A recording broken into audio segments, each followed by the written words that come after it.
अन्नपूर्णा अन्न हे पूर्ण ब्रह्म या चॅनलमध्ये तुमचं सर्वांचं हार्दिक स्वागत. नमस्कार. आज बनवूया पारंपरिक पद्धतीने गव्हाची लापशी. हे लापशीचे ना गहू आहे बारीक दळून आणलेत. हे ना किराणा मालाच्या दुकानामध्ये इझिली भेटतात.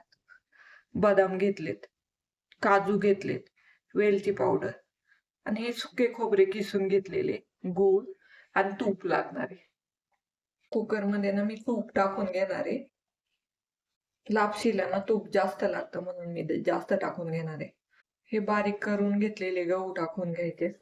हे लापशीचेच गहू आहे आणि हे तुपाव भाजून घ्यायचे चांगले.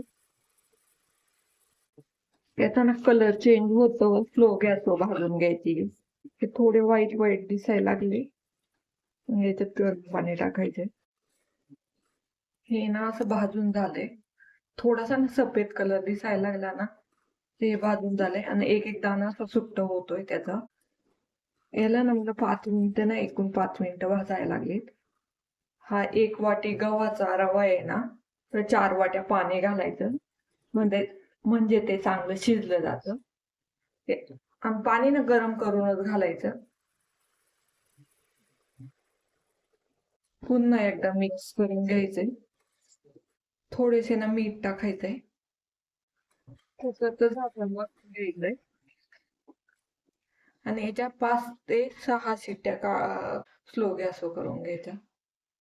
कढईमध्ये तूप टाकले.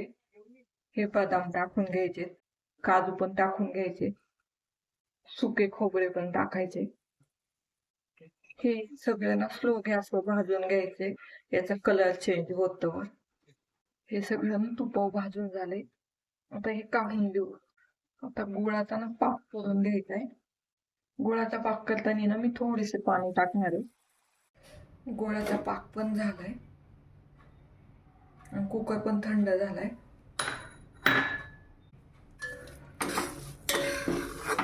एकदम मऊ असा शिजलाय.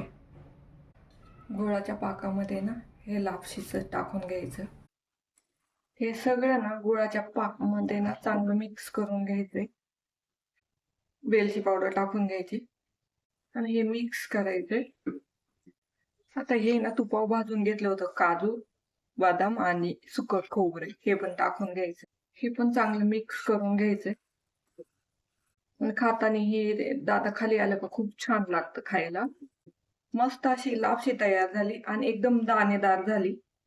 साईडनी ना याच्यात तूप सुटायला लागले. आता गॅस बंद करून लापशी तयार झाली. एकदम मस्त अशी लापशी तयार झाली. तुम्ही ही नाश्त्याला पण खाऊ शकता. लापशी तयार झाली. आता प्लेटिंग करून घेऊ.